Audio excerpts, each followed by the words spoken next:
Chers élèves, bonjour, bonsoir. Bienvenue sur la plateforme d'apprentissage en ligne de Parité.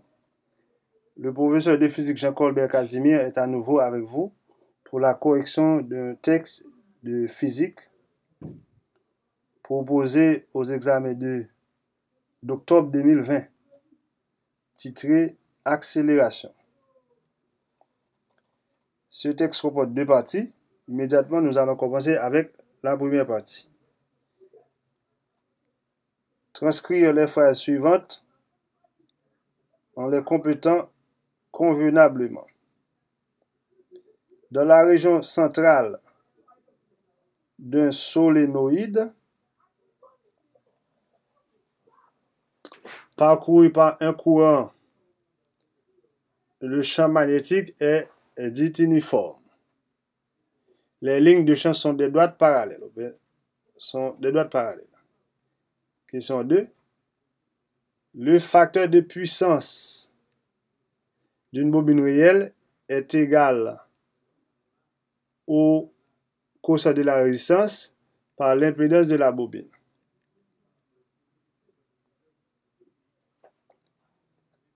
Question numéro 4. On peut trouver un champ magnétique uniforme autour de la Terre au centre d'un solénoïde parcouru par un courant électrique ou dans l'entrefer d'un aimant en U. Question 5. Le farad est la capacité d'un condensateur qui se charge de 1 coulomb lorsqu'on établit entre ses bornes une différence de potentiel de 1 volt. Deuxième partie, choisir la bonne réponse et l'écrire sur la feuille de mise au propre. Deux condensateurs de capacité respective C1 égale à 12 microfarad, C2 égale à 4 microfarad associés en série sont chargés sous une différence de potentiel, une tension constante de 300 volts. La capacité équivalente sera donnée par la formule, puisque c'est en série, donc C1 par C2 sur C1 plus C2, produit sous somme, et on trouve C égale à 3 microfarad. En appliquant la formule. Ensuite, l'énergie emmagasinée par ce condensateur. L'énergie emmagasinée par l'association est donnée par la formule 1,5 sec U carré. Donc, en remplaçant sec U par les valeurs, on trouve 0,135 joules. Mais petit b, question B. Un courant de densité de 10 ampères créé à l'intérieur de solénoïde. Un champ d'induction de 400 pi microtesla. Donc, on demande de calculer le nombre de spires par unité de longueur. Pour trouver le nombre de spires par mètre de longueur par unité de longueur, on pose la formule bêta égale à 4 pi N1i sur L bobine. Et on trouve 100 spires par mètre. Le nombre d'ampères tours par mètre. Et pour trouver le nombre d'ampères tours par mètre, H ou bien excitation magnétique, donc on trouve effectivement ampères tours par mètre égale à 1000 ampères tours par mètre. Démonstration. Deuxième partie. Considérons 3 condensateurs de capacité respective C1, C2 et C3 disposés en parallèle. Et on nous demande de calculer C égale à C1 plus C2 plus C3. Donc, d'abord, on fait le schéma. Puisque les condensateurs sont disposés en série, en parallèle, la tension totale est la même pour chaque condensateur, ou la tension totale est commune à chaque condensateur. Donc, on aura U égale à U1 égale à U2 égale à U3. Ensuite, la charge totale est égale à la somme de charges aux bornes de chaque condensateur. Donc, en appliquant ces deux relations, donc on trouve effectivement or Q égale à CU, Q1 égale à C1U, Q2 égale à C2U, Q3 égale à C3U. Donc, en remplaçant Q par leur valeur, on trouve la relation C égale à C1 plus C2 plus C3. Donc, c'était ça, demande. Ensuite, on dit qu'un élément de circuit, pour la seconde démonstration, un élément de circuit de longueur L parcouru par un courant I est placé dans un champ d'intensité bêta. On nous demande d'établir la formule W égale à I phi dans le travail de force électromagnétique appliquée à cet élément de courant.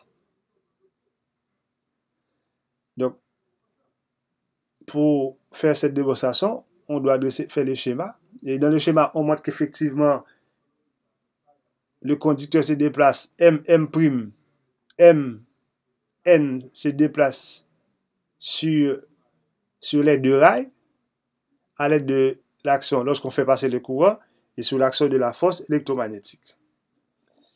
Et rapidement, puisque bêta est perpendiculaire à l'élément du courant, une force électromagnétique F provoque le déplacement de ce dernier au passage du courant. On trouve F égale bêta IL et L égale à Mn. Donc, en remplaçant W sera égal à force par déplacement.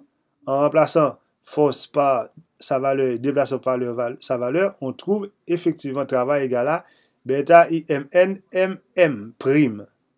Donc, Mn et MM' est la surface. Bêta s'écrit, le travail s'écrit, le travail électromagnétique bien entendu, s'écrit bêta IS. Or, bêta S, c'est les flux magnétiques embrassés par les circuits. Donc, on aura W ou bien travail électromagnétique égal à phi I. Donc, c'était ça qu'on nous demande de démontrer. Maintenant, nous allons aborder les deux problèmes proposés. Résoudre l'un des deux problèmes suivants. Problème 1. Avec un fil de cuivre de 0,1 mm de diamètre, on forme une bobine de 400 spires circulaire. Chaque spire a une longueur de 15,7 mètres et la résistivité du cuivre est de 1,6 par 10 exposant -8 ohm mètre. On demande de calculer la longueur du fil et le champ magnétique extérieur du fil et le diamètre extérieur du fil. Donc, on commence avec la longueur du fil.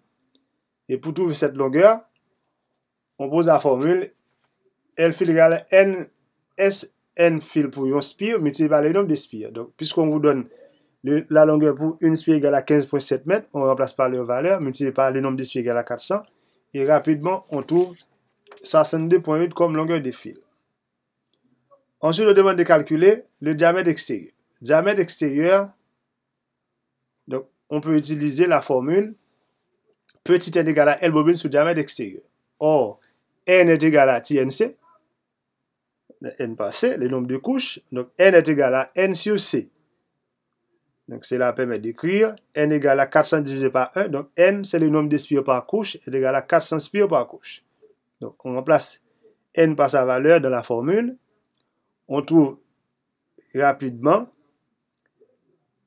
diamètre spire, diamètre extérieur égal à 12,5 par 10 exposant -4 mètres ou 1,25 mm.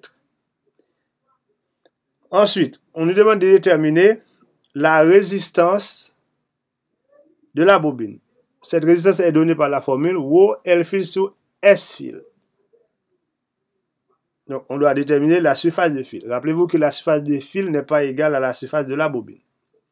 Donc, surface fil égale à 0,785 diamètre fil au carré. Et on trouve rapidement S fil égale à 0,785 par 10 exposant -8 mètres carrés. Et en revenant dans la formule de la résistance, on trouve R égale à 80 ohms. Donc, on demande de déterminer la section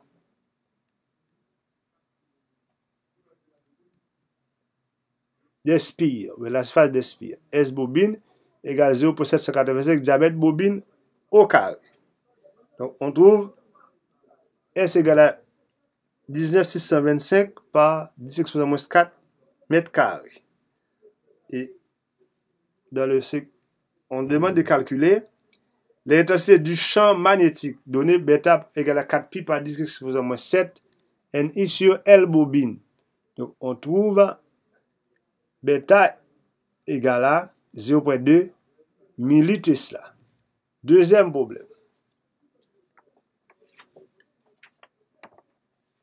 On alimente au moyen d'une source de tension alternative U égale à 120 racine de 2 sinus 200T. Donc 120 c'est la tension efficace, 120 racine de 2 tension maximale, 200 c'est la pulsation. Un circuit électrique formé d'une résistance R et deux condensateurs de capacité C montés en série. Donc on a le cas de RC.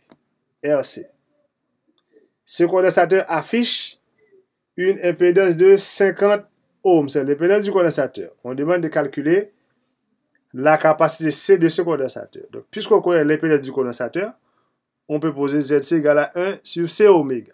Donc, et dans ce cas, puisque oméga égale à 200, on trouve C égale à 10 exposant moins 4 farad. Donc, C égale à 10 exposant moins 4 farad. Ensuite, petit b, on demande de calculer l'impédance du circuit. L'impédance du circuit sera égale à racine carrée de R au carré plus Z condensateur au carré. Donc, en remplaçant les deux par leur valeur, donc R égale 40, Z égale 50. Donc, on trouve rapidement Z impédance totale égale à 64 ohms. Ensuite, on demande de déterminer l'intensité efficace du courant. Donc, U égale à ZIE, or IE égale à tension divisé par Z total. Donc, tension efficace égale à 120 volts, impédance totale égale à 64 ohms, donc on trouve IE égale à 1,87 ou bien 1,875 ampères sans problème. Donc, c'est la valeur demandée. En dernier lieu, on demande de déterminer le facteur de puissance du circuit. Donc, le facteur de puissance est donné par la formule somme des R sur impédance totale. Donc, on a une seule résistance égale à 40 ohms divisé par 64, l'impédance totale, et on trouve rapidement cos phi égale 0,625. Il n'y a pas d'unité. Merci. À la prochaine.